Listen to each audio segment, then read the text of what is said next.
Every single day, unsuspecting parents or children take their money onto Amazon in hopes of finding a cheap racing wheel. They do absolutely no research, but instead just whip the words PlayStation racing wheel into the search, find the cheapest one, and voila. After doing a bit of digging, the cheapest wheel on Amazon is the Subsonic Superdrive SV250, coming in at a reasonable $49.99. And this thing is one of Amazon's best-selling wheels. I mean, look at how many reviews it has. Me personally, I literally don't know anybody who has ever left a review on Amazon. So think of how many they must have sold. This brand seems to make a pretty wide selection of wheels at different price points, the most expensive being an eye-watering £160 for a wheel that doesn't even come with force feedback. But I decided to take the plunge and buy Amazon's cheapest racing wheel. To answer the question, is a cheap wheel really worth it?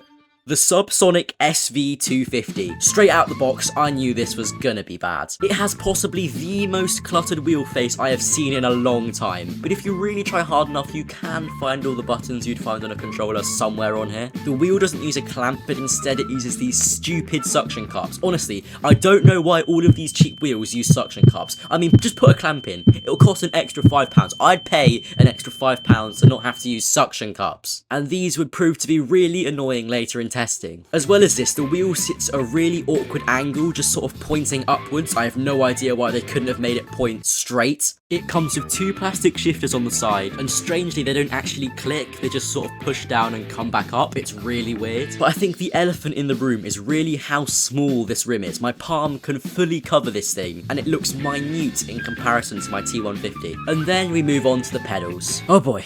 You thought Thrustmaster offered some bad pedals, you're not even ready for these. This is them in comparison to my Thrustmaster ones. Unreal. There's absolutely no grip, so your feet just slide away. The distance to push them down is also really low for no apparent reason. It makes consistent braking literally impossible. But anyway, enough yapping. It's now time for the test. As you may have noticed on the box, this wheel isn't actually compatible with PS5, and as I'm not buying a PS4 to use this thing, we're gonna roll with Gran Turismo 5 on my PS3.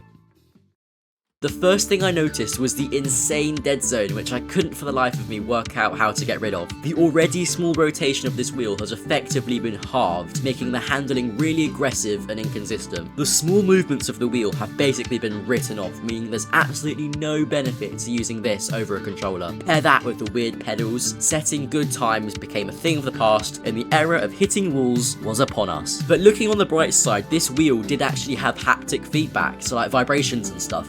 Even something like the T80 doesn't have that, so that's a big plus, even if the vibrations are a bit weedy. But now we get on to these suction cups, which are just terrible. I think suction cups on any wheel are obviously far worse than a clamp or a mount. If you pull on the rim with any substantial force, they just come off, and then you have to smash the wheel onto the table to get it to stick again. All these downsides lead me to the question, is racing on this thing quicker than just racing on a controller? So I selected Gran Turismo's London City circuit for the base of my test, and I started off with the wheel. Straight away I noticed that the consistency wasn't there. The dead zone was really messing me up, and the pedals don't let you gradually accelerate or brake, meaning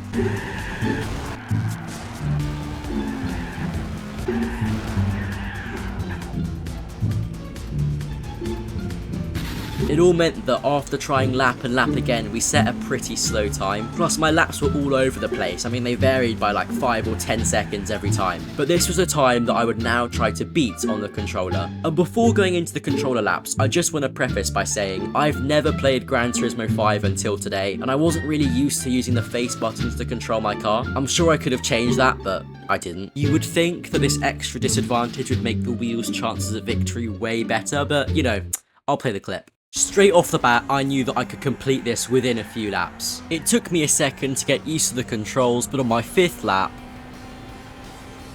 and from there on, every lap I was sort of cutting down on a second, half a second at a time. If I kept on going, I could have got that time way lower. It's a clear and easy victory for the controller.